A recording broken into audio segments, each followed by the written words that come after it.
Hello and welcome to this week's YouTube video. Every 4 weeks I do a Procreate video where I try and transfer my fine art painting skills to Procreate. This week I thought I'd show you how I painted this owl. This one was quite tricky as there was a lot of information in the reference photo relating to the pattern on those feathers, and I had to do a lot of editing down to paint the impression of what I saw rather than every single feather. Before I show you the video, let's have a look at the brushes I used for this painting. These were the wet acrylic, the turpentine brush, the stucco, the carbon stick, the 6B compressed and the jagged brush. These are all Procreate brushes. You do not need any specific feather brushes to do this artwork. If you are attempting this style of painting, you should be able to paint any subject with this selection. This is a reference photo I used from Pixabay. If you search Eagle Owl, you'll find lots of photos on there for free to use. Let's get into the video then, and I'll speak about what I'm doing as I go along. Draw around your reference photo on a separate layer and place this at the top of your layers panel. We are going to use this to keep our drawing correct throughout this process by toggling it on and off to check we are on track. If you want to practice your drawing, then I would suggest doing it freehand and then using this method to check how far out you are. I have my reference photo on my canvas board so I can compare my artwork to the photo. You do this in the following way. Press the spanner, then canvas, then reference, then import your photo. This also allows you to use the colour picker to help tell you what colour any part of that reference photo is. If you are going to use this to select your colour, a word of warning, not all your brushes lay the colour true. For example, the wet brushes lay lighter and less saturated, so you'll need to adjust as you go.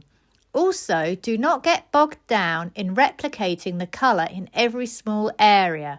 If you are going to use it, then just get a general idea of the overall colour and value, but be prepared to depart from this where it would benefit the artwork to do so. Let me show you my layers panel so you can see when I started a new layer. I do this in the following circumstances. If I like what I've done and I don't want to lose it, this is what I've done here. If I'm starting an area of detail like the eyes, for example, starting a new layer may make sense. This is what I've done here. If the wet brushes are causing the pixels to move around too much, I did that here. I wanted more control. When I started the painting, I wasn't sure what I was going to do with that background, so I'm just making some painterly interesting strokes. You can use any of the wet brushes you like. I use both the turpentine and wet acrylic. I increase the size and just try and add interesting brushwork in a light muted orange, then a brown, then a grey orange, then a green. I then start to block in the bird using the wet acrylic on around 80% opacity. I'm ignoring my blacks at this point and just trying to get the value of my whites correct because they are actually quite dark. I start a new layer and block in the eyes and beak very sketchily with limited detail using the wet acrylic. I then switch back to my background layer and continue to build up the obvious colour blocks of the owl and the background. At this point, I decide I'm going for more of a green background as per the reference photo. I'm just going to suggest the trees behind it though.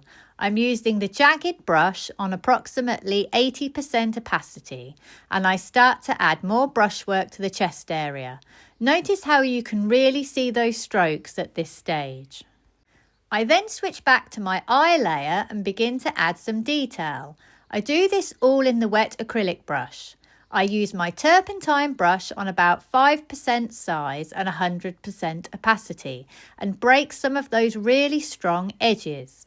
This is a trick that oil painters use to prevent edges from being too harsh and unconvincing. A soft break disrupts the edge of the eye rim and makes it look more interesting.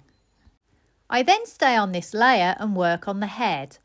There is a lot of information in that reference photo in this area here. I am not going to attempt to paint that in detail. I am going to paint the impression of it, so I need to use a range of brushes to give me different marks. I used the wet acrylic, the 6B compressed, the stucco and the turpentine brush. I am layering solid colour with the 6B compressed and then using my wet brushes on a lighter colour to destroy it. How I destroy it will depend on what I am trying to achieve. If I want to break blocks of colour and edges, I might use the wet acrylic on a small size and scribble across my painting. If I want to create a feathered effect like here around the beak, I may pull lighter colour into dark using my turpentine brush. Where I want a softness around the eyes, I will use the carbon stick.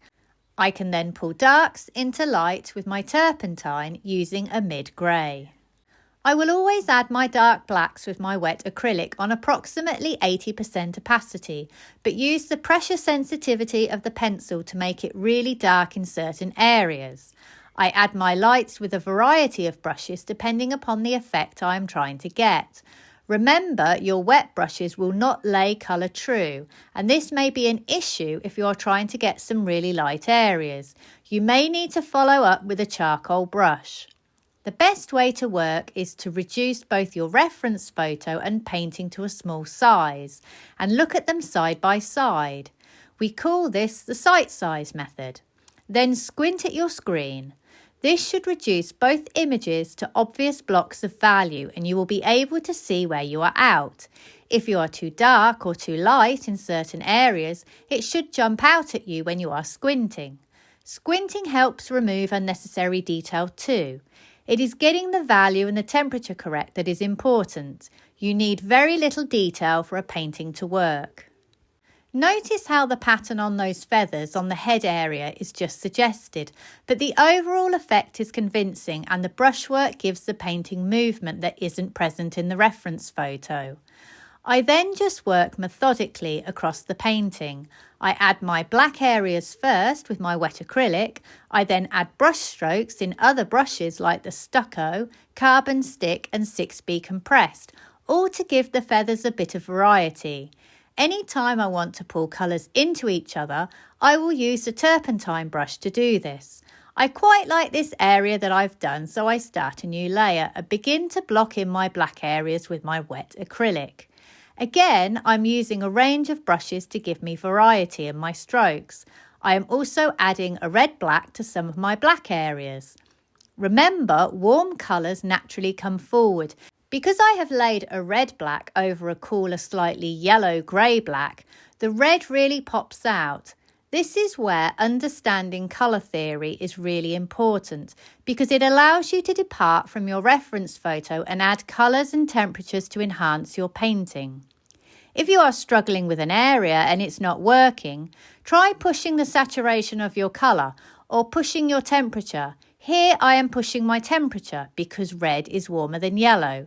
It doesn't matter that I am dealing with a black, it will still be warmer because it is red. Notice also that red and green are complementary colours. Red will always pop when laid near green. You can see how little detail there is in that chest area, but it still works because my values and temperatures are correct. My edges are loose and very often broken. I have used a variety of brushes to give me interesting strokes, and I have let my brushwork suggest the form of the bird, so it gives the owl energy and movement. To recap then, use a variety of brushes. If you are going to use the colour picker, make sure you adjust when using the wet brushes. They will always lay colour lighter and less saturated. Build up your brushwork gradually. Use the sight size method to help you. Don't paint the detail. Concentrate on getting your value, temperature and edges correct.